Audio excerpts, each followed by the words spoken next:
Hi, I'm Marty Nemko. The difference between competent and excellent is feel.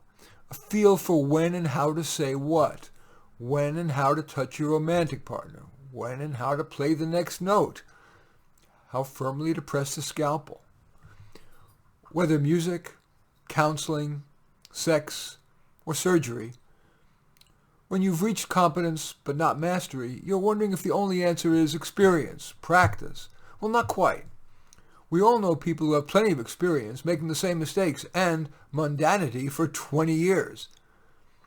The key lies in what guides our practice, and the guide needs to be a master. Perhaps someone you know, or more likely, one or more people you found in a Google search, who you watched and perhaps watched you, if only on Zoom. But even people who do that often don't grow as fast as they could. Key is to institutionalize the nuggets you learned.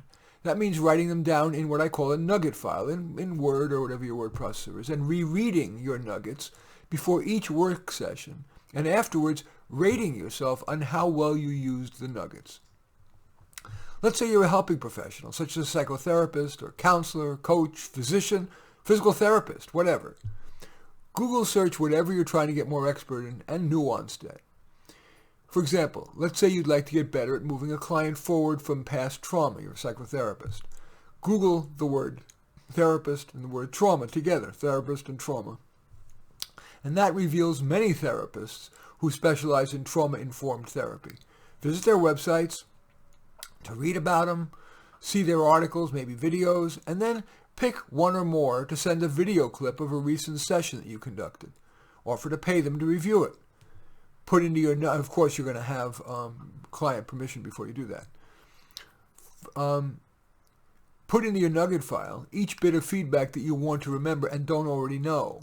For those therapists whose feedback seems great, ask if you might, with the client's permission, be allowed to watch a session, if only on Zoom, or see a recording of one. Watch such sessions, noting the nuggets and questions for the therapist. Then, before every session that you conduct, review your nugget file and afterwards rate yourself on how well you used them. Another example. Let's say you've gotten the sense that you've not been as good a lover as you'd like to be. And let's make the situation more difficult. You're not currently in a relationship, so you don't have someone to practice with. Well, here's how you might take your lovemaking, as they say, to the next level. Ask one or more of your past lovers, with whom you're still on good terms, for honest feedback on what he or she liked and didn't like about your lovemaking. Put any nuggets in your nugget file. Let's say you sense that you need to slow down. When I Google search the term lovemaking slow down, a number of articles and videos on the subject appeared at the top of the search results. Read a few, watch a few, noting important takeaways in your nugget file. Next time you think that you'll be making love that day or that night, no, not when you're in bed, before that, reread your nugget file, perhaps reading it aloud to lock it in so that when you're in the throes, you'll still remember. When making love, stay aware of the cues that you're getting from your partner, and when appropriate afterwards, you might even ask, I'd like to be a better lover. What do I do well, and what would you like to see me do differently? There's a final example. There's a big difference in listening to someone who, workmanlike, plays the notes or even the volume or phrasing notations in some song or classical piece or whatever, compared with someone who has feel.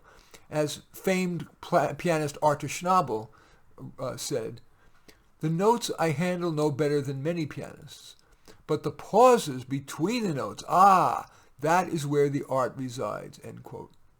From classical to hip-hop, show tunes to current pop songs, the path to artistry, to feel, starts with playing something or singing something while listening to a master's recording of it. Right alongside, listen for the differences between you and the person, the breaths, the phrasing, the slight flexibility with the written tempo, and then in the gestalt, in the overall, how the performer increases the emotionality of a note, a phrase, a section.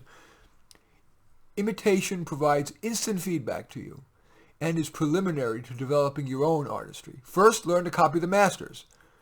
Only then can you adapt or even reject their rendition in favor of your own. Sometimes we're wise to settle for just workmanlike, for quick and dirty. But some people, on some tasks, want to aim for that defining attribute of the master, feel. In any event, I do thank you for watching. I'm Marty Nemko. I welcome your thumbs up and accept your thumbs down. I always look forward to your comments, and especially like if you hit the share button below, share on your social media so that my efforts can have broader impact. And I am flattered if you choose to subscribe to my channel. In any event, I do thank you for watching. I am Marty Nemko.